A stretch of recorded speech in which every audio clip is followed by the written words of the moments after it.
I don't think Xi Jinping has a heart attack. This is problem solved. I think Xi is in many ways quite consistent with his predecessors. The change has been the party's assessment of their progress and their assessment of internal and external conditions. And they could certainly reassess, and maybe some of our actions will cause them to reassess. But I don't think it's one man, Xi Jinping, that is causing the strategic tensions.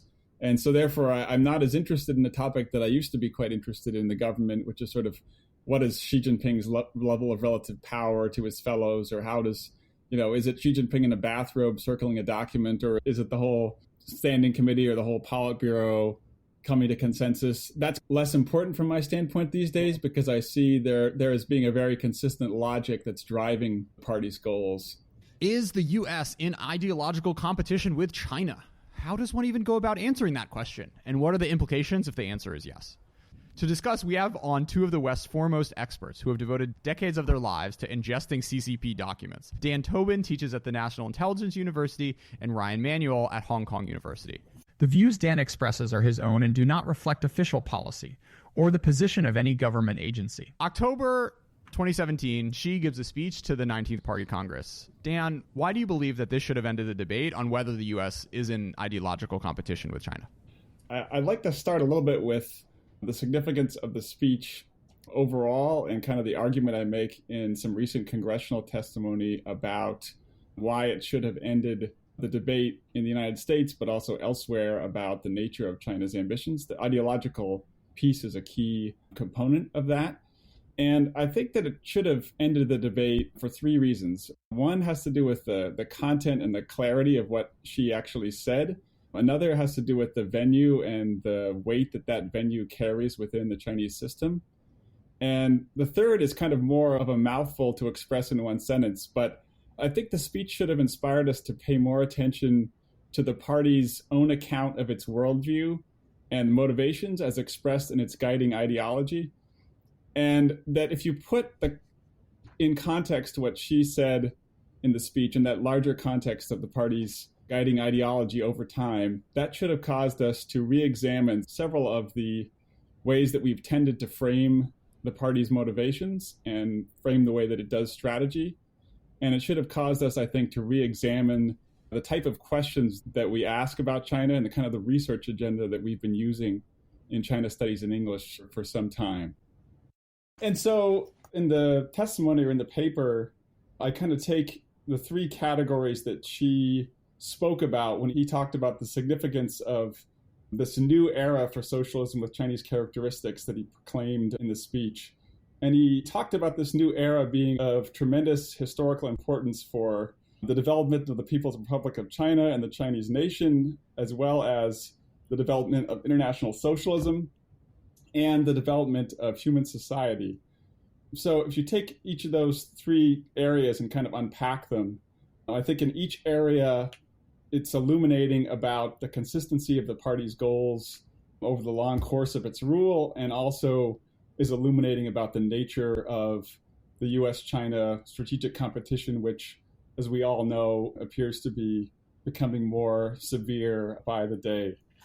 But before we even kind of delve into that discussion of those three areas, I think it might be useful to talk a little bit about the context for my research and kind of the broader context of the debate that we're having in U.S.-China relations, which I think some people have described it as the second who lost China debate, which is, the first one being after the Communist Revolution succeeded. But certainly it's a question of, did we collectively as a community of China specialists get China wrong in some profound ways? And I'm in the analytic camp that says that we did, and I'm not excluding myself from that category. I was a professional China watcher for much of the time, and I really only came to start to reevaluate some of the key ways that we frame our discussion of China around 2016 was when I started to change my views. Why? I also felt like that was such a succinct question that I almost missed it. There is no other question. I mean, also, I'd like to say that this is great because I'm Australian. So listeners who are warning now, I'm just going to check myself out of this and be like, no, I didn't get anything wrong in US-China relations. Well, I watched it, but I didn't well, get. Yeah. Sorry, guys. I'm out. well, you're not out at all because, of course, anyone who follows China knows that Australia has been having its own. All right. I mean, okay. But the question remains: why did you change? So, well, I think there's kind of been a broad reevaluation that started to happen in the late Obama administration. If you were to pick a year when the change definitively happened, it was somewhere around 2017 or 2018 when you had the new U.S. national defense strategy under President Trump. But if you look back, the late Obama administration, there's already a reevaluation that's taking place. And part of that was a debate that a friend of mine, Tim Heath, you actually made. I read an early draft of his book in 2014, 2015 that came out. I think this is really important, though, because, I mean, Xi Jinping uses guiding ideology heavily. For those of you who are sort of tracking these things, I got a bit interested before our talk when I was reading your paper about this guiding ideology, the 指导思想. And so I would go and chase them all up. For those of you who have yet to be bored by me at dinner parties, my job is I make sort of software tools for China nerds. I like write giant databases and machine learning and sort of stuff like that. And so I went through all the times that Xi Jinping used this phrase, and he himself doesn't seem to have changed his use of guiding ideology. And I think you're 100% right that the debate has shifted astonishingly quickly. And we as China watchers sort of watching ourselves, I think there's a consensus that the China watching community shifted around 2016. Tim Heath could rightly say, given his book came out beforehand. Right. He might have been a bit earlier, but there was this shift. And I guess I'm just curious as to why. If you talk to the business community, they also pitched it around 2016. But of course, the speech that you're talking about as a very seminal sort of turning point for like why we should, in your opinion, reevaluate ideology is after 2016. If you look at Xi Jinping's use of guiding ideology, it's also consistent. I mean, this question of sort of like how you changed your mind, I think is so interesting because you're a leading indicator in that sense. Or a lagging indicator. I mean, there were people on China who had a darker view earlier. And I think one of the interesting questions is why were they not able to persuade mainline China scholars in and out of government, across countries and regions to change their view? Why were they not listened to? And why did we hold fast to some of the paradigms that we had been holding fast to? Maybe actually, I know we keep sort of like, we keep throwing out crumbs for people, but maybe we should actually start with the incumbent paradigm, if you will. Let me sketch that a little bit.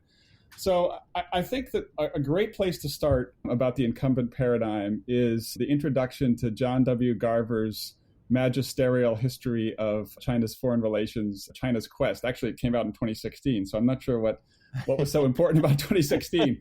But there's parts of the introduction where he approaches and then kind of maybe draws back at the last moment from some of the conclusions that I've come to, but he ultimately sticks with a fairly conventional account of China's history under the party's rule. And the way that he frames it, I think, is a pretty clear explication where he says, look, the regime adopted a dysfunctional political and economic system from the Soviet Union in the 1950s. And the story of their modern history is trying to cope with that. And so after Mao's death, they discard the dysfunctional economic system, but they keep the dysfunctional political system. And so what you then have is the market economy gets China going. You have massive wealth creation, but also massive social dislocation in all sorts of ways. The party's Leninist system is not well equipped to deal with that. It comes to a point in Tiananmen and then the collapse of the Soviet Union. And afterwards, and so he's writing in 2016, he hasn't quite gotten to the new confidence of Xi Jinping. So he's framing the post-Tiananmen era as being a period where the party uses nationalism and economic legitimacy to paper over lack of belief in the original socialist project that Mao had been pursuing. And the party feels like it is besieged in a world swept by liberal ideas. So, part of the unipolar moment, but extending all the way forward. So under that paradigm, the way that we tend to ask questions about China is we've assumed that ideology is not particularly important, because whether it's the reform era Deng's embrace of pragmatism, or whether it is the post-Soviet collapse, lack of legitimacy for socialism, we've assumed that the party leaders are basically trying to keep the lid on their domestic challenges, and they want to keep growth going. And it's an account of their motivations that's fairly cynical, sort of condescending, basically says they want to stay in power. That's their paramount aim. I mean, I can't tell you how many times I've had people offer that piece of wisdom to me, that the paramount aim of the party is to stay in power, and that's what we've got to remember. And so they're basically defensive, they're basically reactive. And, the cliche about crossing the river by feeling the stones from the reform era probably also plays into that they're just kind of muddling through and trying to keep things going. And that's the way that we've tended to frame China. And I think that's led to a research agenda of saying, what are China's problems and how is it failing to cope with them? And then even today, even though this conversation has shifted writ large among staff and people in the government, if you go to think tank conversations downtown, still the conversation about China's future is basically, when is the party going to fail and how is it going to fail? And it sort of doesn't attribute a lot of agency to the party's leaders, I think. It's kind of a condescending view. And I'm not saying that China doesn't have incredible domestic problems and challenges, but I think it's a bit of a distorted view. I mean, if you think about the United States, and maybe the same is true of Australia, I don't know. But in the United States, pretty much every day a book comes out on the left or the right saying that our country is going down the tubes and is finished and we're in real trouble. And so the focus only on the problems and the challenges can maybe sometimes be a distorted perspective. And so I began to be interested in, as a result of Tim's work, where he was challenging the idea that China doesn't have a strategy. And he was saying, they don't have a document that says national strategy, but what they do have is these high-level authoritative documents like the Party Congress report that comes out every 5 years, like the Constitution, that's kind of a slightly lagging but slightly more authoritative but slightly more succinct version of the party's basic policies. And so what he said is, you actually can piece together, and it's not even a matter of piecing together because a lot of it's consolidated in one place, what their goals are. But what made me start to reevaluate some of these reigning paradigms was the particular challenge I faced in trying to update some of Tim's work in 2016. Because when Tim wrote his seminal paper in 2012, he was pinning it to the Hu Jintao's midterm party congress in 2007, the 17th, when Hu Jintao was presiding over that congress and presumably is laying out the agenda that he wants, or whether it's the agenda of the collective leadership. Either way, there's a consistency to that as a signal. But what I was facing was Xi Jinping was deep into his first term. We could clearly see in a number of areas that he was saying some different things. The system has to pretend, at least, that it's adhering to the last party congress, which had been Hu Jintao's valedictory party congress in 2012. But what that led me to is I didn't have the 19th party congress yet. And I was listening to what Xi had said in some of his early speeches that he was kind enough to put in a book for us, which was which was his governance. Thank you for bringing it up. What a master. Yeah. I mean, I actually recommend it to any China specialist. I mean, because if you think about it, this is framed as and is a tool that the party uses to articulate what its goals are in a lot of different dimensions, both internally and externally. And so, we can, of course, look at, whether they're actually fulfilling any of these or what they're actually doing on the ground. But it's a useful signal. The photo is very odd, though. Well, the photo at the beginning is the same style as the selected works of other top leaders. So he didn't dare actually say selected works. Well, to say, what sort of guy knows the photo of the selected works?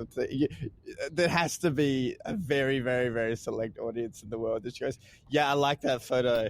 But I really noticed the airbrushing quality has improved since then. Charles de Young's collective works hit the stands. That's one I don't have. So if you have that Yeah. volume, it was only published in Hong Kong. So I'll send you guys a copy. Looks a little different on the photo these days. well, a little more obscurely, I just received in the mail a 3-volume history of the party's ideology that they bothered to translate into English. I love how passive you sound on these things. Oh, I just received it in the mail. And you're like, you must have looked for that for months. Come on. You can admit it. We're friends. Well, We're all friends. Actually, one of my students actually pointed it out to me. I wasn't aware of it. And it took a little harder to identify the Chinese title because usually your fellow China specialists will know, usually in an English translated volume at the last page, they have the title and the author in Chinese and everything, but this didn't. So it turned out that you had to look up 知道思想 to and it just happened to pop into the mail. Yeah. It's all right. It's all right. So let's pause here, though, because you've gone through a lot there. So let's just, I'll just try and say where I think swerve away from China Studies World, shall we say, which is, of course, doesn't include everybody and blah, blah, blah. But so you think that the conventional narrative is one of the party wants to stay in power. And that's what always gets, as you said, you've heard it countless times. Is your issue with that assertion or the issue of the next part that comes after that, which is how we take, say, as a field, that assertion that the party wants to stay in power as its primary goal, and then kind of, from there it's like, well, if it wants to stay in power, we should assess how good it is at running a government, and if we look at that, then we want to look at China's challenges, and then that leads to this divergence that you're speaking about between what you're working on and the people you're talking to and what you refer to as downtown. So do you think that the idea that the party wants to stay in power is wrong? Of course, any political party or any person wants to retain the position that they have. What I think is wrong is the idea that the overarching weight of effort and the overarching goal, which drives everything else, is this idea of staying in power, right? So you hear people talking about the amount that they spend on internal security and all of these things. And, you, Jordan, are someone who spends a lot of time in Chinese documents and a lot of time in the Chinese press. I think if you look at the overwhelming weight of what they spend their time talking about, it is transforming China from a poor and weak country that it was in the early 20th century into a modern, powerful socialist country that enjoys a place in the world and in status and in role that is commensurate with China's endowments of talented people, land, resources, cultural history, all of those things. And this is something that Xi Jinping helpfully drew a lot of attention to. So in his first several speeches, he foregrounded this concept of national rejuvenation, right? And national rejuvenation, he wasn't the first person to say it, of course. And the Chinese Communist Party sometimes cites Jiang Zemin, though actually it was Zhao Ziyang at the 13th Party Congress that articulated it in the same way that Xi does. But they tended to talk about socialist modernization as the goal, and he foregrounded national rejuvenation. It used to be sort of national rejuvenation was going to happen along the road to socialist modernization, but he foregrounded national rejuvenation. And he's also tried to foreground the consistency of that as the party's overarching purpose. In the 19th Party Congress, he called it the party's original aspiration. But in his first several speeches, he gave kind of what I describe as his inaugural address when he's first selected as general secretary, and they walk out onto the dais and they give a short speech. And then he gave a speech about the spirit of the 18th Party Congress. And then he gave his speech at the historical exhibit on national rejuvenation at the National Museum. And in those three speeches, he links this theme together. Yeah, let's sort of zoom in on one of them. So the speech that you're talking about, which is the remarks after he sort of reached the summit. And then, the problem with this stuff, of course, is there's just so much of it. Sure. And so what I might try and do through this is, as I said, I kind of ran all this through my fancy little database thing, so I could have specific examples to push you on through the way. So the first time that Xi Jinping uses 指导思想 is in November 2012 in exactly the speech you're talking about. But what's so interesting is that he says that the party constitution lays out clear rules for the party's character, aim, guiding ideology, and struggle. As in, the party constitution is how he's now going to talk about the things that come next. And in the context of this idea of national rejuvenation, it seems to be, to me in my reading of it, much more to do with socialism with Chinese characteristics, which of course bolsters your case, right? I'm not at all saying that, I think we're 100% aligned there. But the idea of national rejuvenation as a sort of nationalist project, I think that's what you're getting at, right? Your point is that, like, the party's trying to run a country, and instead of us looking at how well it runs that country or doesn't run that country, what we should also look at is this party that is trying to use nationalism and use ideology to grow China, which, yes, part of that is governing and modernization and all those things, but another part is just the goal of making China strong, which is ideological. Is that a fair summarization? Yeah, that's pretty close. Let me modify a little bit. So, and it's great that you point out the socialism with Chinese characteristics as the guiding ideology. What I'm trying to draw attention to is the way that the various pieces of the party's guiding ideology work together to articulate its motivation, which seem different to me than what we have tended to talk about. I'll have to sort of preview a little bit of the next piece in order to make this clear, which is, we've tended to look at it as they're trying to stay in power. And so developing and modernizing China is an instrument to stay in power. And what I would say is that's kind of condescending. The China's top leaders have consistently seen making China a modern, powerful country as the goal. And actually, socialism with Chinese characteristics and socialism in general, it's very clear, is an instrument for achieving national rejuvenation. So there's this great passage in that second speech, which is ostensibly about socialism with Chinese characteristics, where he says, "We pay close attention to the main objective because the Communist Party has shouldered the historic mission of rejuvenating the Chinese nation ever since its birth. The very purpose of the party in leading the Chinese people in revolution, development, and reform is to make the people prosperous and the country strong and rejuvenate the Chinese nation." And then he talks about the three-step strategic plan for modernization, which dates to 1987, which there wasn't much discussion about, in the China watching community before Xi Jinping. But the point of this is that when you look at them talking about socialism with Chinese characteristics and socialism in general throughout the reform era, but I think looking at it in the reform era, maybe go back and look at some of Mao's speeches as well. It's quite clear that... Yeah. Sorry, I really have to stop you there just because Sure. That's the assumption where we really diverge. Okay. I 100% agree with your point about looking at what they say, taking it really seriously. And also, I've just got to say, like, what amazing work you've done to burrow through all these things. But let's focus on socialism and Chinese characteristics. And so what they say, as in what Xi Jinping says about socialism and Chinese characteristics, is that it began, one, with the economic reform, and two, after 20 years of the socialist system was implemented since the founding of the PRC in 1949.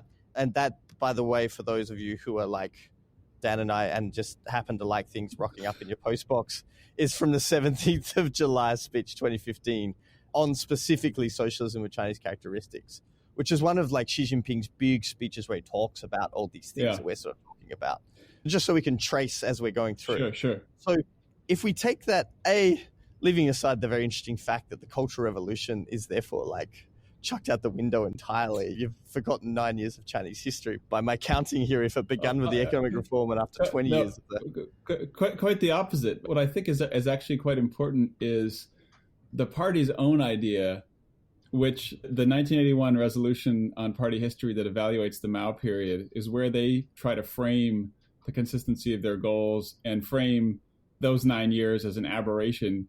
And we tend to focus on those 9 years as an inconsistency rather than thinking about the consistency over the long haul.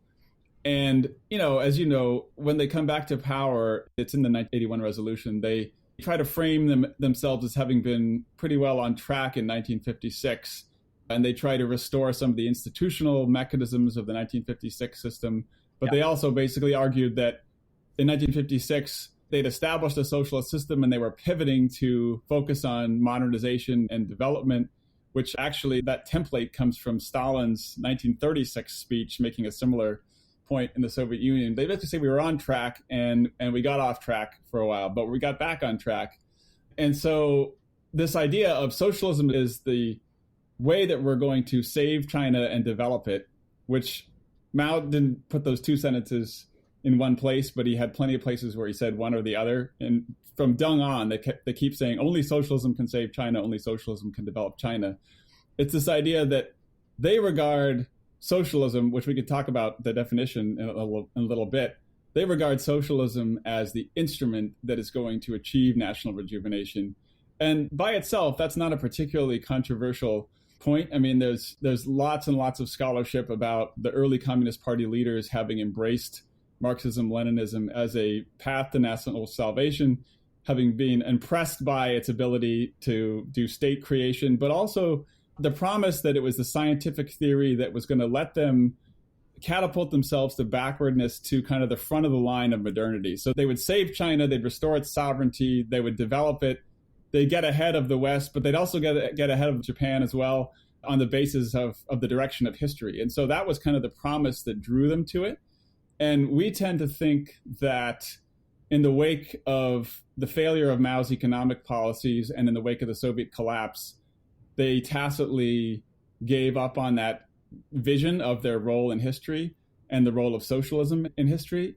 But when you look at something like Deng's speech in 1979, the Four Cardinal Principles, where he says we're going to continue to uphold the socialist path or road, let me see if I can remember them in order here. The second one is I can do it. I'm impressed already. Don't worry. No, the first one.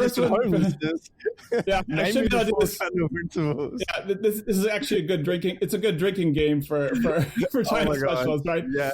So the first one, I should be able to do it automatically though. So let's see. So the first one is the socialist path. The dictatorship of the proletariat is the second one. The party's leadership, and Marxism, Leninism, Mao Zedong thought. When we tend to look at this speech, and if you look at like a standard account like Richard Baum's Burying Mao, a political sort of history of the 1980s, right? So they frame that, and most accounts frame it as, here is Deng putting some boundaries on what can be discussed in terms of political reform, and it's part of this pattern of sort of like loosening and tightening, and it gets framed in terms of the narrative of political reform heading to Tiananmen. But when you actually read the speech, what it is, and the party's been incredibly consistent since then, including the 1981 resolution, but the speeches of Jiang and Hu and Xi, it's actually an argument for why socialism was right for China and why they're sticking with socialism. And from that, you can get some of the pieces of what they mean by socialism. And I think we haven't paid close attention to that. And if we had paid close attention, we would maybe feel sort of less mugged by history with respect to the strategic contest that we're in right now. So that's I just dropped a bunch of stuff. No. Let's go back one step. I mean, this is so important. So two threads to this that you're talking about are like the sort of inevitable, the very Marxist history view of the world. And you're saying that we've got mugged by that. Like as in what you've actually done here is linked this current debate on who lost China Mark II, where there's the new four Johns, who gets to be the new four Johns is yet to be established. Let's hope we don't go through that again. Yeah, exactly. For the listeners, yeah. Anyway, the four Ryans. It doesn't have a great ring to it. So I want to say this idea of history, because what we usefully got to is that socialism with Chinese characteristics, and you see national rejuvenation as a sub-part of that. Looking just at what Xi Jinping himself says, right? He says that he links socialism with Chinese characteristics to the rule of law. In the 29th of October 2014 speech. That's a piece of it. That's a piece of it. Well, no. Interestingly, he says this here. He says socialism with the characteristics with the rule of law will realize the two centennial goals and the China dream and achieve the rejuvenation of the Chinese people. And so I think that this tension that you're talking about is like, you're completely right. Like, the rule of law is, and by the way, in the same speech, he then says that the rule of law, that we should learn from foreign countries' experience in rule of law system, but never import their rule of law ideology and mode entirely. Right. I mean, there's a lot of gray area in there. So I don't want to hijack this into a rule of law chat, but I do want to say that, like, it's this, the hard part for me is in this balance. Like, as you say, rule of law is a part of it. History is a part of it. I mean, we need to always sort of juggle these competing parts. And how do you do that? I mean, is that, how do you think about that as part of this idea that as a field, we're not necessarily looking at things the right way? Like, how are we balancing multiple parts? So I think maybe this will help clarify, or maybe it'll lead to new questions, which is great. So the rule of law piece falls under their vision of political development, which, like every other major policy area, is a subset of social Chinese characteristics. So you know how in a party Congress report, they start out by announcing the theme, which the term socialism of Chinese characteristics has been part of the theme since the 13th Party Congress. And then they talk about their accomplishments over the last 5 years and or the whole tenure of the incumbent general secretary if he's stepping down. And then they sort of admit a few problems. And then they adjust the guiding theory with new components of it. And they can modify long-term development targets. And then they lay out the party's vision in specific policy areas, which have a protocol order almost. And I can recite these in order. They start with, right? So they start with, economics, politics, culture, social affairs, ecology, which was added under Hu Jintao, and then national defense, and then I call the next category national reunification because it's Taiwan and Macau and all of that. Yeah. And then foreign affairs, and then party building. Right. So everyone listening to this, never get into a drinking game with Dan on the order of Party Congress speeches.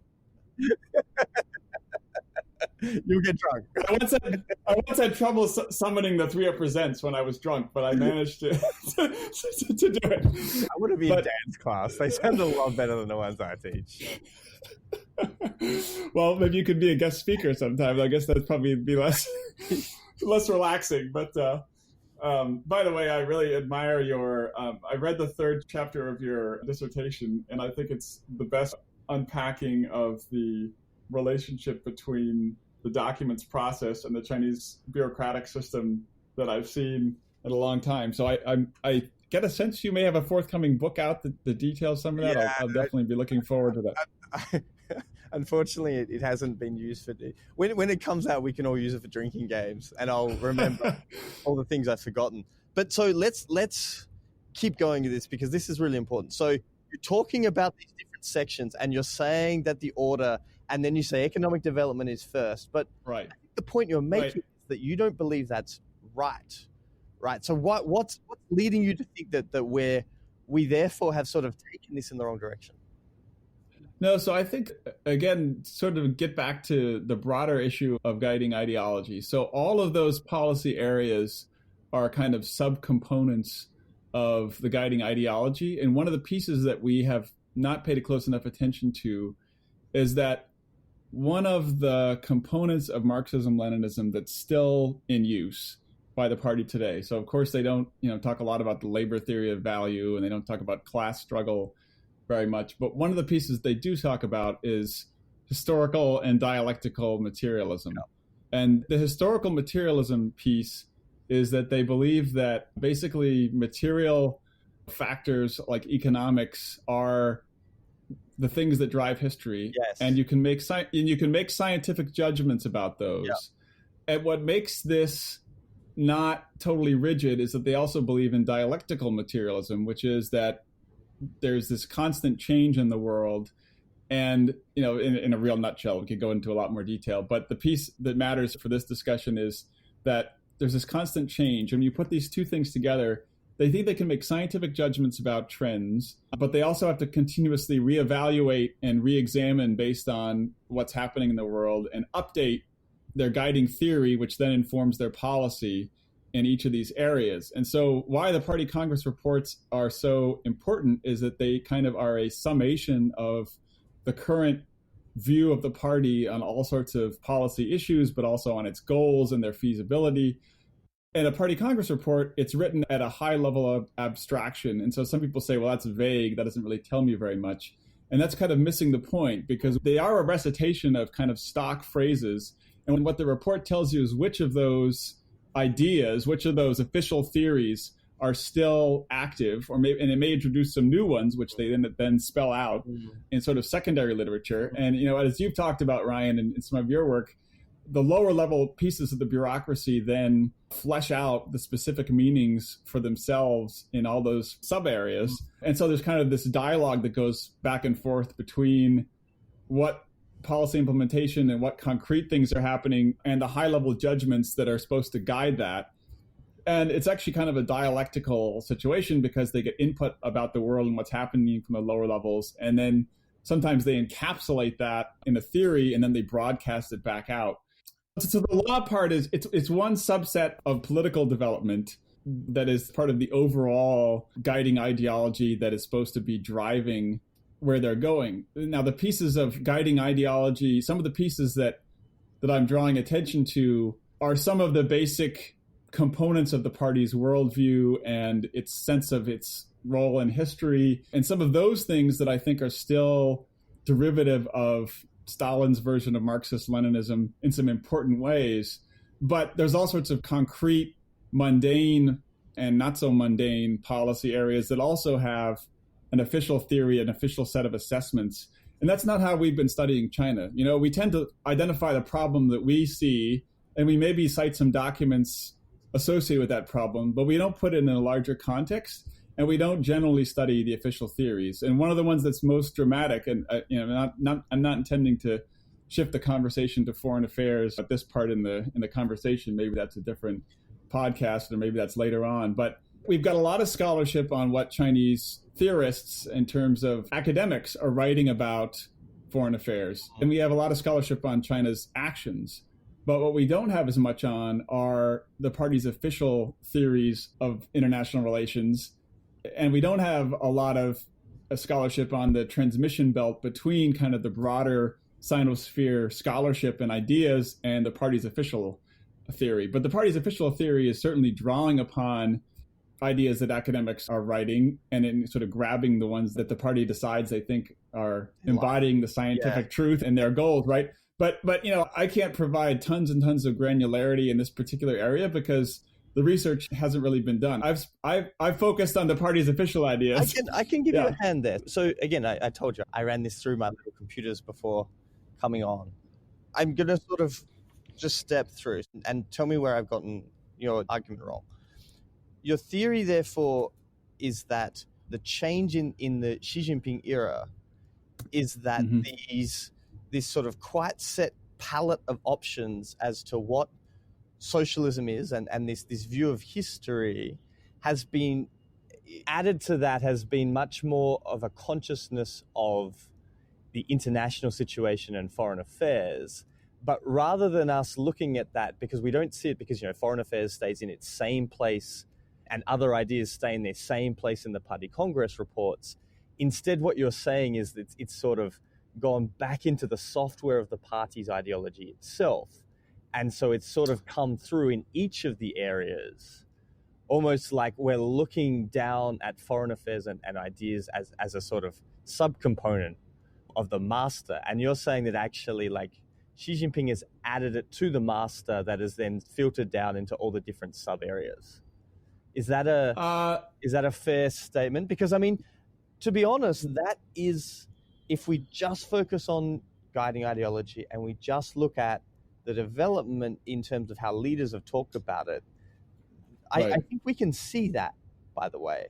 Like, if we look at, say, Hu Jintao, the leadership before Xi Jinping, Hu Jintao said, when he got shown in 1992 and they showed the hand of, like, he's probably going to be the next guy in charge, And he had to give a Right. speech on what he thinks about these things, which was on 5th of December 1992. He says that his line is quite clear. He says that only economic development can ensure that the party's basic lines and ideology can be sustained. By economic development, 经济建设, excuse my bad tones to those who Chinese speakers if I go on wrong. But, in other words, what you're saying is that if we look at Xi Jinping's constant references to guiding ideology and all these things, he has added more stuff to it. He hasn't just said that only economic development can be the line. He's also said that we need to think about the international situation at the current day. It's very much this, this is the turning point. Right. The century talk. Before that, it's saying that the party is facing a difficult international world. And your point is that by us putting us in silos, we're missing how ideology is having this living thing integrated into it. Is that a fair? It's not quite what I'm saying, but it's helpful for the discussion. So I'm not saying that foreign affairs has somehow been injected in a new way throughout. I think there was a way in which the guiding ideology was filtered into foreign affairs, and the implications for foreign affairs were rolled out. And so there's an official foreign affairs theory that's subordinate to the overarching guiding ideology, and that hasn't changed. So what's changed under Xi Jinping, and it actually began a bit under Hu Jintao, he started to talk about some of these same things about the way in which the internal and external situations were intertwined in a way. The word intertwined is not the right one, but you get my meaning, that they're interconnected. And so both threats and opportunities China was facing internally and externally were interconnected in a new way. And so even in the 2006 Central Foreign Affairs Work Conference speech that we got in 2016, when they published it, he starts to talk about that. And Xi Jinping, has this idea, this holistic concept of national security that touches on that. And there's places there where he talks about the interdependence of security and development. But even within the change in the principal contradiction, which we can talk about in a second, that happens at the 19th Party Congress, they don't change the fact that economic development is still the driver of development everywhere and every place else. The change in the principal contradiction, which for a long time had been a version of basically that the country was underdeveloped. There's a specific Marxist term, but essentially it meant that China was backward economically. And so at the 19th Party Congress, he actually says, the problem is now uneven development, which sounds boring, but when you get into the specifics, he basically says, we're still a developing country on a per capita basis. So our status as a developing country hasn't changed. But overall, we've gotten rich. And overall, we've actually caught up in some key areas of technology. And we're the number 2 economy in the world. And so what that does is that presents us with a new set of internal and external challenges, which are related, they're integrated challenges. And it requires us to develop new theories and new policies in all different policy domains. There's a passage in the speech where he actually says this and frames it in terms of historical and dialectical materialism. And so what the speech represents as a watershed is it's an assessment that the progress that China has made has placed it in a new set of circumstances. It's actually not a repudiation of the basic reform era policies. He actually keeps the party's basic line, which is kind of a one paragraph articulation of its goals and its basic bedrock policies. Keeps that intact. He basically adds 2 words to that. But what it does say is we've reached a new milestone in terms of our status domestically and internationally, and that raises expectations for the type of governance that we have to provide. We can't just be providing improvements in material wealth. We actually have to offer some things like justice and a clean environment. And externally, he doesn't explicitly repudiate, hide and bide, but the effect is still the same, because what he says is that we need major country, or literally great power diplomacy, and we're ready to make greater contributions to the world. And that's something that every leader from Mao on had said, basically, at some future point, when we become more developed, we're going to be ready to make greater contributions. But he says we're finally ready to do this. And so that is a major driver of some of the tensions that we're seeing between China and the US, because for a long period, China wasn't ready to assert its preferences in the international community and with respect to the international order in the way that it has begun to do under Xi Jinping. But what he said was, it's both kind of a defensive and an assertive proposition, which is that if we do not start to exercise leadership, our growing strength is actually going to precipitate containment, which, of course, they now believe is happening. But it's also that we have a rare opportunity based on our assessment of trends in the world to actually seize the initiative in some key emerging areas. And we don't want to miss that opportunity by failing to try to exercise some leadership. And also, if our goal is ultimately to become a global leader in terms of comprehensive national power and international influence, which is a key line in the speech that for the first time in a party Congress speech, they actually talk about not just kind of the abstract goal of improving China's status, but they actually talk about relative status on a global scale. If that's our goal, and our goal is to do that over the next 3 decades, so it's not tomorrow we're going to achieve that, but over the next 3 decades we're going to achieve that. We can't simply flip a switch, 2 days before the deadline and we're a global leader. We have to actually start exercising some leadership beginning now because we have the wherewithal to do so. And that's what you think the sort of field is missing, is that this signaling in the speech means that we should look at China differently. Well, it's not just that we should look at China differently. A lot of people, even who are non-China specialists, were kind of arrested by the dramatic language in the speech. But there are layers to it that were not grasped because they're not reading it in the context of party history. So, example, making greater contributions to humankind, by itself, that's significant. They say they're ready to do that. It's more significant if you know how long and how many Chinese leaders said, this is our long-term aspiration. We're not ready to do it. We're going to do it at some future point. And for Xi Jinping to say, my assessment is we're now at the level of strength that we need to do that. But the reevaluation of kind of the way we looked at Chinese history is there's kind of a contradiction between the research agenda we've had, which is what are China's problems and how is it failing, and the reality that China is the number 2 power in the world and that they've achieved that over several decades. And so at every step of the way, we've said, how are they failing? And they're the number 2 power. But what we haven't studied is the way in which they have carefully tried to navigate towards that goal. We've portrayed them as navigating simply in a sort of ad hoc defensive way. And we've said they've done different things at different times. So the 1980s reforms look very different than the 1990s reforms. But that actually is intelligible from the standpoint of you're setting a long-term goal. You don't have to lay out every step from now to that goal because the complexity of that's probably an impossible task. But in order to say that they have a strategy and that they have an agency and that they're competing to become the number 1 power ultimately over many decades, and that is actually the very purpose of their governance, is to navigate them in that direction, doesn't mean that they have a plan in the box that tells them every step. But it shouldn't, because their whole approach is to say we're constantly adjusting to conditions, keeping the long-term vision in mind. There's an enormous agency and purpose behind that, which is not the way we've talked about China for decades. And many people are still not talking about China. In some ways, a lot of security experts assume that based on looking at China's actions, but China specialists are like, no.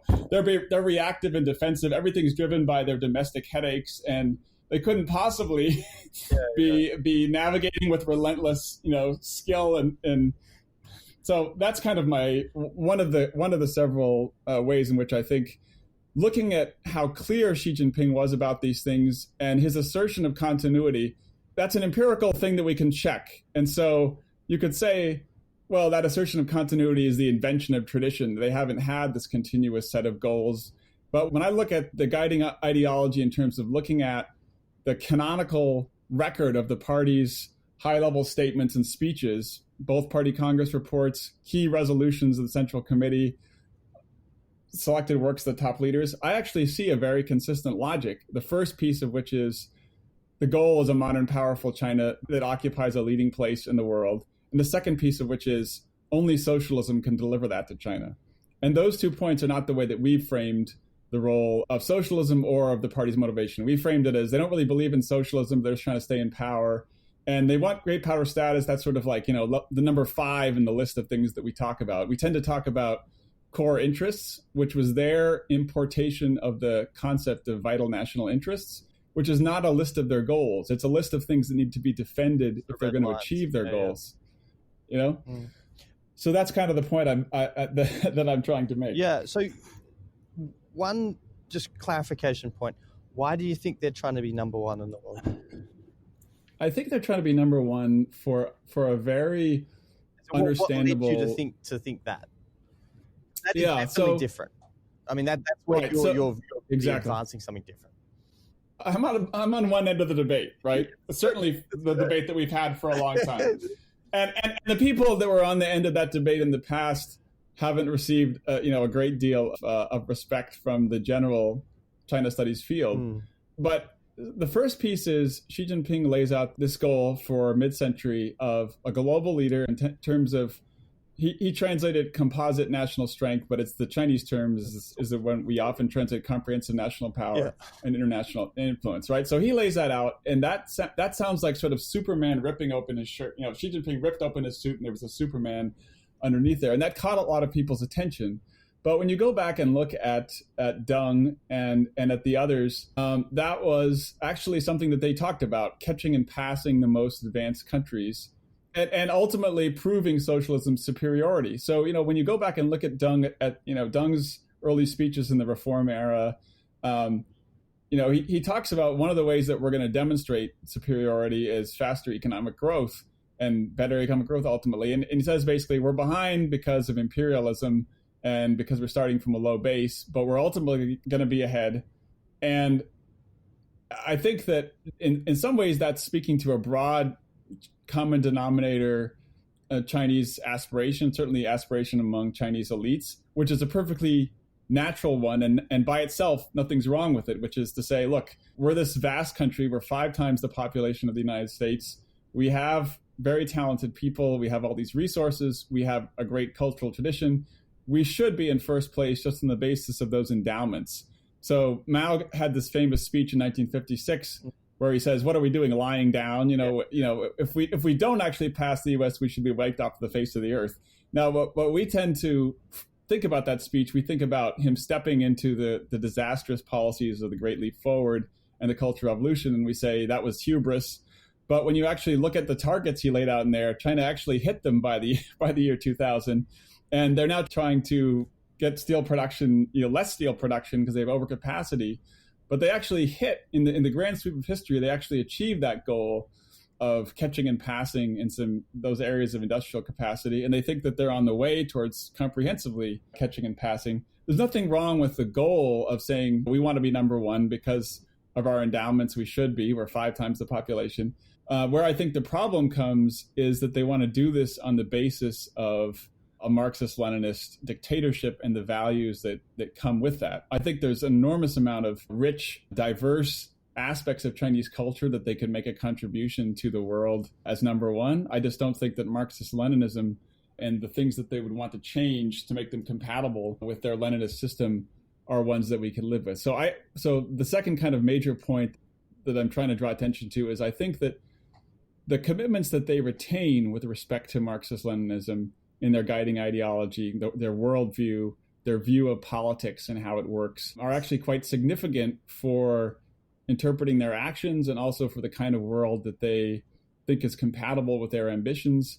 And I think those are a major driver of the current tensions with the U.S. and with the larger free world, and not just the fact of China's growing power. I think it's the combination of the growing power with incompatible political systems. And for a long time, both sides could sort of ignore it. China's leaders could ignore it because they were trying to keep their head down and benefit from the system and build up their strength. And we could ignore it because they weren't actively trying to rewire some of the features of the order from within, or at least not in a way that was comprehensive enough that we thought it was a threat. But now they are quite strong, and they are saying, look, our success over the last 40 years should give us a hearing and should actually give socialism a new hearing. And that's what Xi Jinping said at a speech on the party's 95th anniversary in 2016. And that is what, as many people have noted, he said a version of that in the 19th Party Congress speech.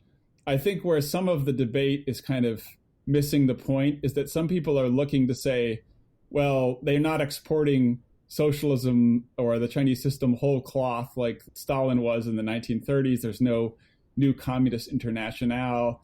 They're not, trying to create carbon copies of themselves right now. I think it's a little bit early for that assessment because this is a 30-year deadline. And it also, of course, might not look like the configuration that the Soviet Union tried to replicate its system. What we can say quite concretely at this point is that the ambition is that their system would be as respected and looked up to and as influential as what liberal democracy has been in the last, several decades. So it's a question of the status of their system and its prestige and its reputation for good governance and its global influence. It doesn't necessarily mean they're going to export violent revolution again, but it does articulate a long-term goal for the position they want to occupy. And so that, it's a 30-year goal. I think we're sort of taking their temperature a little bit too early to say that they're not comprehensively pushing this forward. And what should the US do? So I think that, that's a whole other, gigantic question.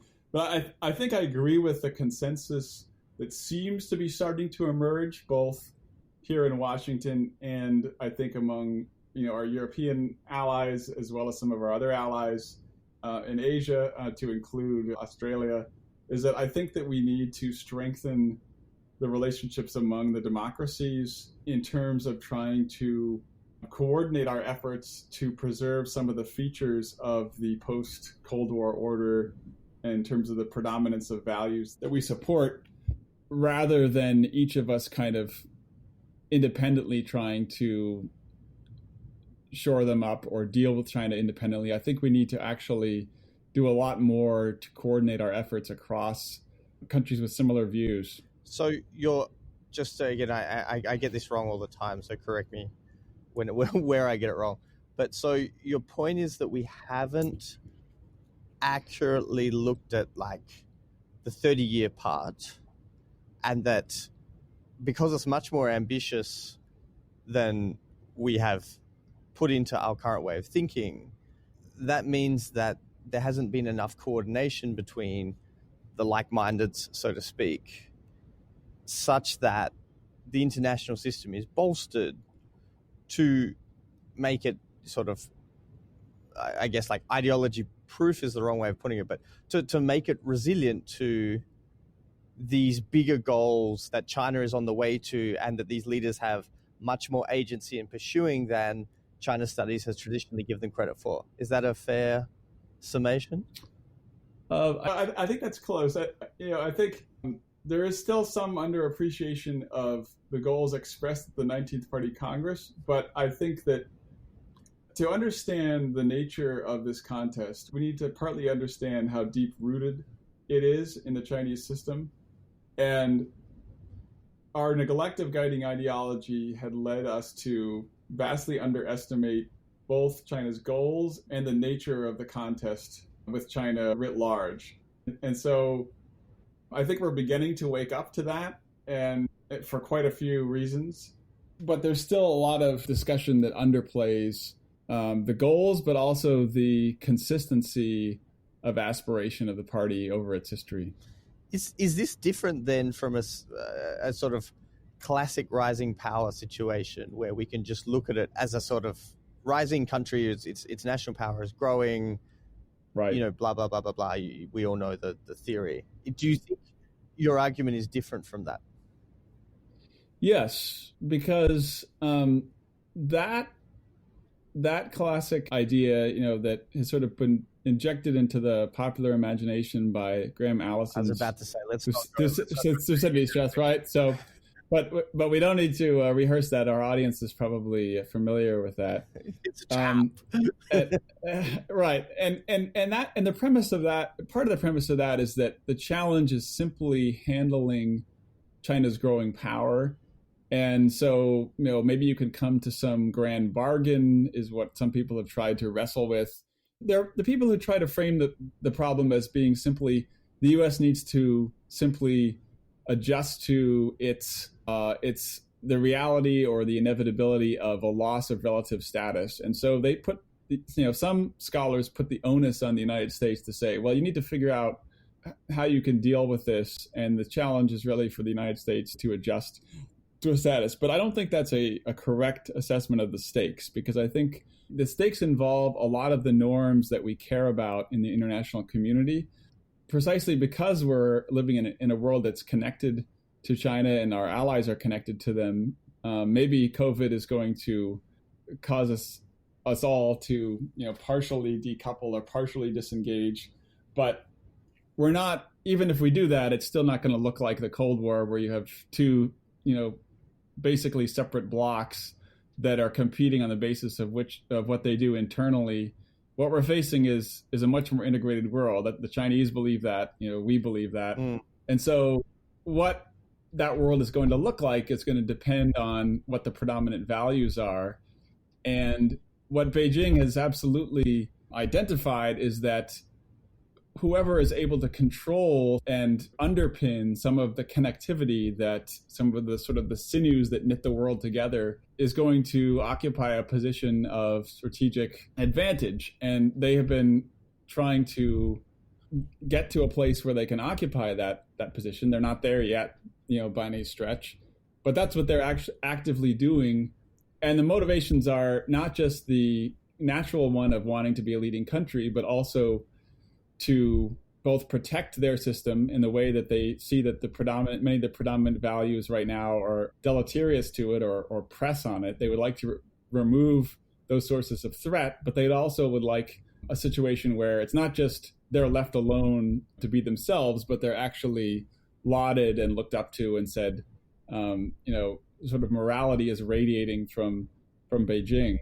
That's going to be difficult because of the incompatibility of values between our system and those of Marxist-Leninism, which gets to some of the ways in which there's just very different ideas of politics and how politics works that underpin their regime. So what should we do then? As if you're in policy land, I mean, how does that change your? And yes, I obviously we can't comment on policy. The first rule of all adults. Right. Well, but if we were to we can't comment on we certainly can't comment on elections. Maybe, we might be able to comment on policy. No, but you see my point. So what do you let's sharpen this up. Like let's take your arguments. Let's be like, okay, we like it. We're there. What advice would you give for policymakers then? What should be done? To use another Russian phrase.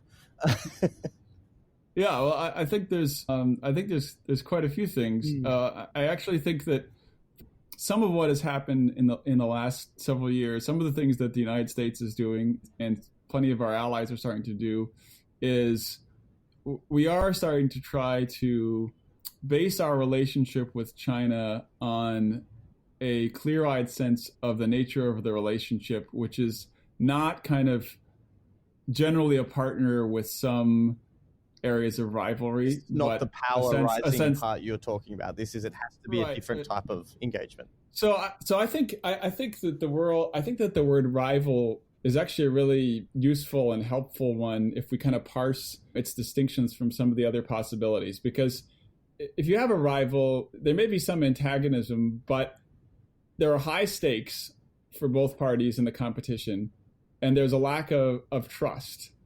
And that doesn't mean you can't cooperate with the rival on some things. I like the example of, you might have a rival in love or in business or in some other area, and you both stop your cars to help a motorist who, was in an accident, or you both work on fighting a flood in your village together, or you both, defend your village against some external attacker.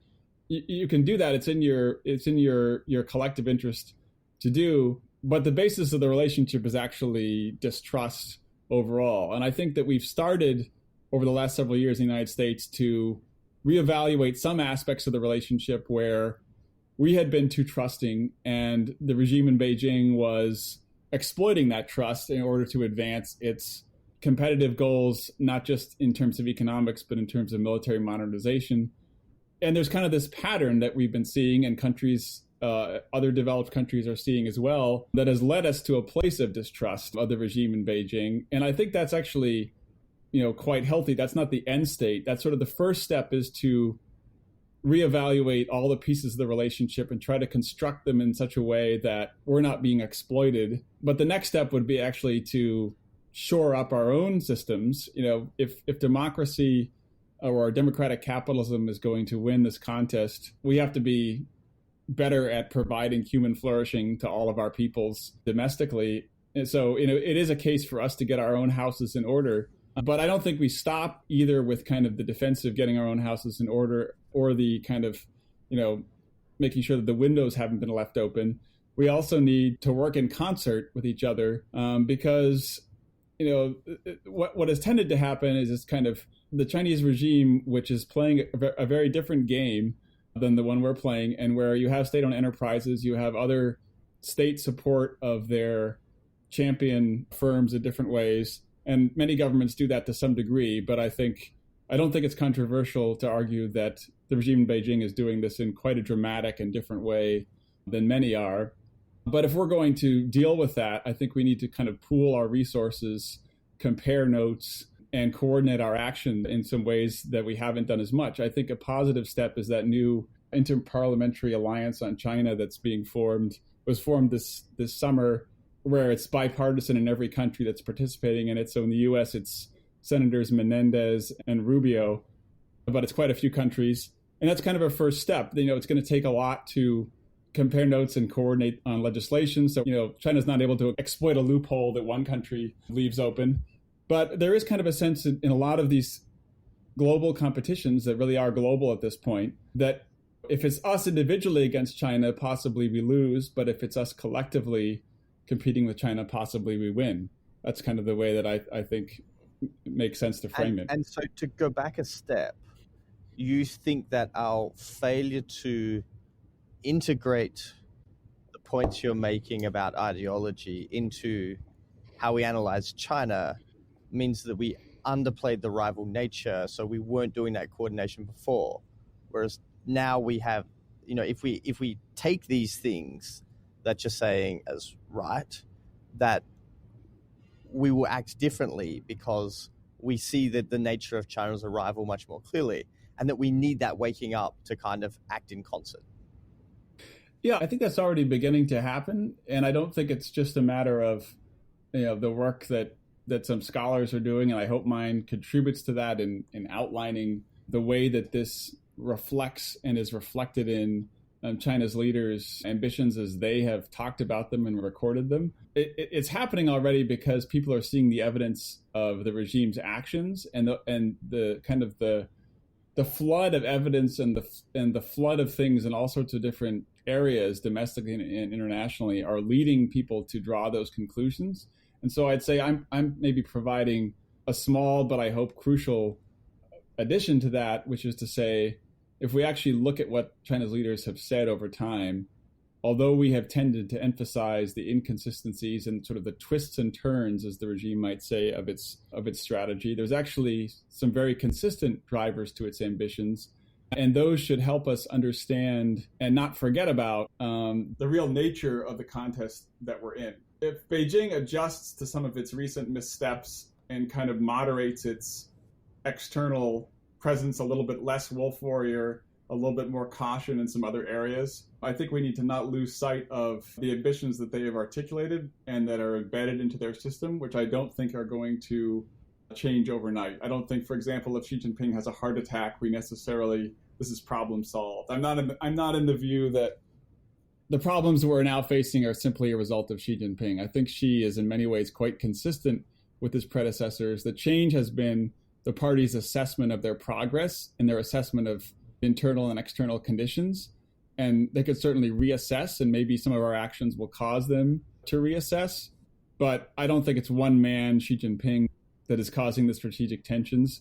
And so therefore, I'm not as interested in the topic that I used to be quite interested in the government, which is sort of what is Xi Jinping's level of relative power to his fellows, or how does, is it Xi Jinping in a bathrobe circling a document, or is it, is it the whole standing committee or the whole Politburo coming to consensus? That's kind of less important from my standpoint these days, because I see there as being a very consistent logic that's driving the party's goals over time. I mean, there's a part here, though, that you're basing this on party Congress reports. You know, there's a wealth of materials. It's so easy to pick a quote here, a quote there. I mean, let's just take the 19th Party Congress. I mean, there's also a section in there on democracy and rule of law. Like, you know, quite a long one, as you know. I mean, there's all sorts of... There's all they mean different things by it. Yeah. They mean different things by it. So that's actually a great example, because the task there is, we've tended to have this view, which is to say, this is just sort of, in many cases, this is sort of BS, and it's a bunch of droning stuff that's difficult to unpack. And what I'm saying, which I think actually you of all people, Ryan, ought to be very sympathetic to this argument, which is that actually the ideas and the words matter and the concepts matter, and they're not, the claim that, well, this is so vague that doesn't mean anything, is just not true. If you actually read the broader context of documents, in many cases the explanation might have been in a prior party document, it might have been in a particular speech, it might have been in a strategy or policy document released somewhere lower down. And there's also going to be lots of amplifying commentary and elucidation that comes out at various levels of authoritativeness. And so, yes, they talk about democracy and the rule of law. So what do they mean by that? They mean different things than we do. It's not an area where I'm a deep scholar, but there are people who are actually doing some of that work. And we haven't comprehensively applied this approach to studying China. So some people do it in particular narrow domains, but often they don't connect it to the overarching goals that the party has articulated. So, a great one from an area that, Ryan, that you and I share from our government service is PLA studies. So the study of China's military, the People's Liberation Army. What PLA studies has spent a lot of time doing is saying, we, the English-speaking readers, are going to assess what we think China's security needs are, and we're going to kind of extrapolate from that. And we're also going to talk about a lot of the areas where they've got problems. So it's kind of funny, even now, when they're the number 2 military in the world, and they basically addressed the hardware part. You have some scholars saying, well, they haven't addressed the software part yet. And, and internally, if you read their documents, they talk about all their problems. And yep, that's good. We should carefully assess the delta between what they say and what they're actually doing. And we should definitely pay close attention to the problems that they have.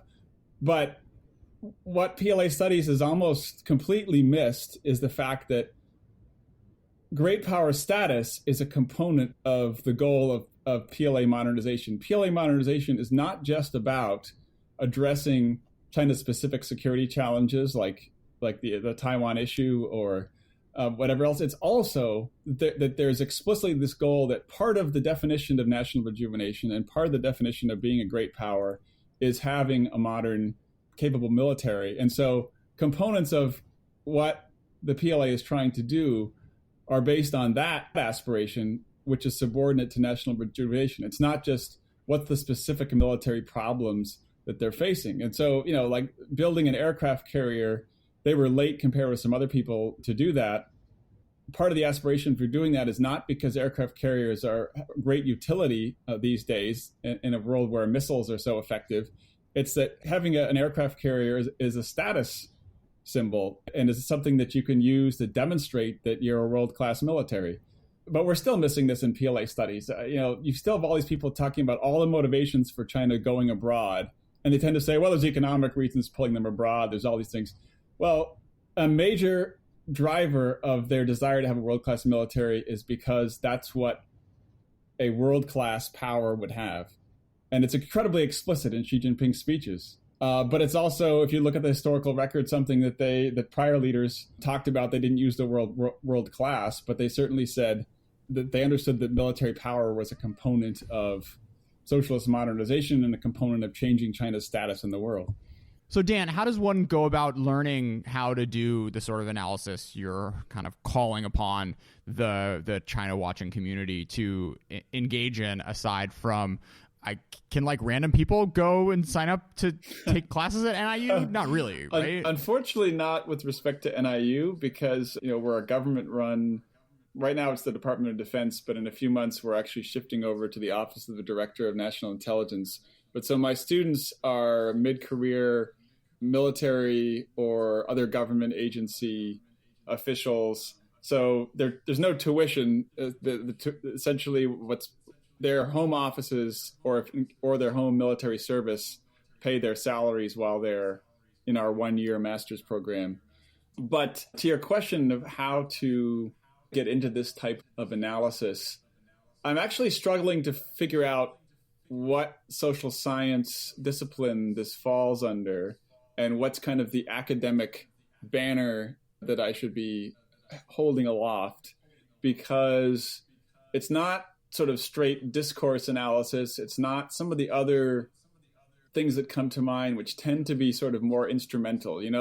I'm not coding words, and I'm not talking about how the party uses ideology as an instrument, to do something else. I'm actually trying to understand the party's ideas on its own terms and think about the implications of those. And so I'm actually have a tough time identifying where that fits in academically. It might be history, but some of it's very contemporary.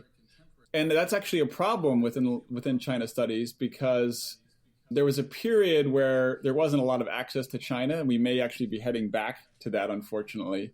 And when people did a lot of this work by looking at official publications, but since China began to open up in the reform era, all sorts of other tools have been available to scholars, and they've begun to ask other kinds of questions. And, for the reasons we outlined, the party's official views were not considered the most interesting thing to be researching. So we've kind of lost some of those skills. So some of the people that are doing this type of work used to work for the U.S. government's Open Source Center, where they were kind of trained in those methods, but that's not really something that we're seeing a lot of today.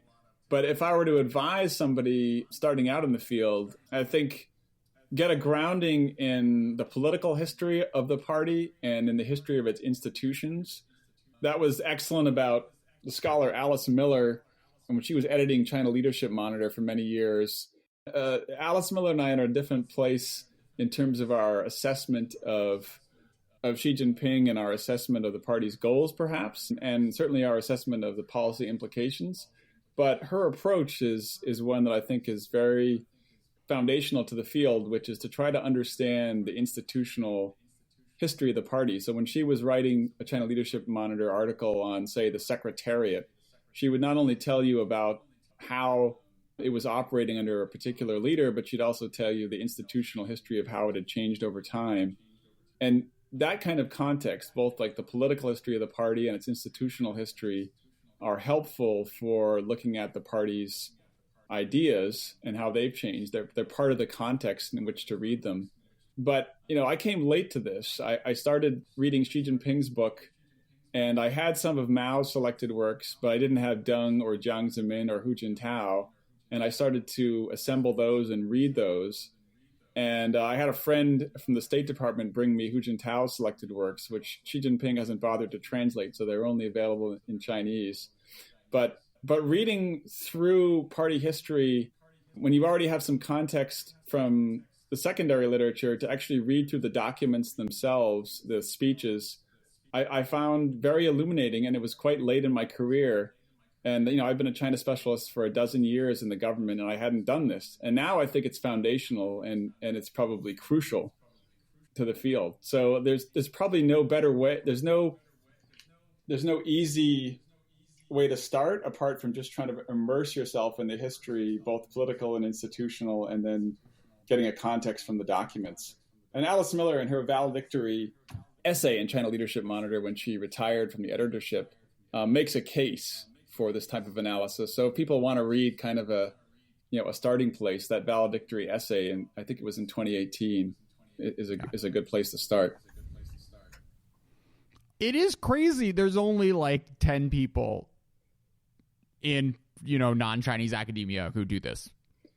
Is it not? Yeah. I mean, and I mean, I guess maybe like compared to my sense is that in the Soviet Union there were dozens and dozens of. I mean, during the Cold War there were dozens and dozens of these folks. Yeah, I mean, it's made me interested in the history of area studies. So I've started to try to gather some of that literature to figure out why we were able to build that capacity then and why we weren't. Why it sort of atrophied. If I were to recommend a couple of books, there's a book that Michael Desch wrote that came out, I think it was last year or maybe the year before, called The Cult of Irrelevance, or the title is similar to that. And it's kind of about how political science has strayed from asking the types of questions that are useful to policy. There's a lot of people doing quantitative regressions, and sort of they're asking questions to fit the tool rather than asking questions that are the ones that are important. And as an intelligence practitioner, someone who had a master's degree, had a good grounding from Johns Hopkins SAIS in China studies in the literature, at least kind of a scaffolding to get started. I often was frustrated when I looked for scholarship on particular granular pieces of understanding how the Chinese system works. So that's one of the reasons I think Ryan Manuel's work is great. He's doing this type of granular unpack how the system works in a very detailed way. And that's not the type of questions that political science asks, because the social science disciplines are trying to build portable theory. So they're trying to tell themselves that they are generating generalizable knowledge about politics in general. And if they're looking at China, the objective is not just understand China, it's learn something about politics that's portable. And unfortunately, that there's kind of a distortive effect to that. And so I think it would be great if on a macro institutional level, we could resurrect some area studies work that's really kind of descriptive, basic work of understanding the details of politics in particular countries on their own terms. And, maybe the layer of theoretical explanations could be added to that later, but there's kind of a neglect of basic descriptive work, in my judgment. It's still happening, but it's not happening because of the institutional and professional incentives. It's happening because people are passionate about it. And so I am interested in kind of the broader reform agenda of how can we generate and kind of revitalize China studies to look at some of these things. You can observe that some of the people that are doing the types of work that I'm doing got their start in the intelligence community. And there may be some relationship there. And I think it partly has to do with the task that intelligence analysts face. Because if journalists are generally trying to describe what's happening, and they certainly do talk about causation and other things as well, but they're kind of like providing a description of what's happening. And you have academics are trying to generate portable theory oftentimes, but intelligence analysts are trying to help policymakers determine what, in this particular instance, is the best causal explanation of what's happening. So that kind of makes us omnivores, and it kind of makes us want to, we're not sticking with political science or sociology or IR theory. We kind of have to be intellectual omnivores, and we kind of have to be very practical, because there are things at stake for policy if we make a mistake. And so maybe that gives us a certain openness to different approaches. Dan, this was a real tour de force. Thanks so much for coming on China Talk. Thanks. I really enjoyed it.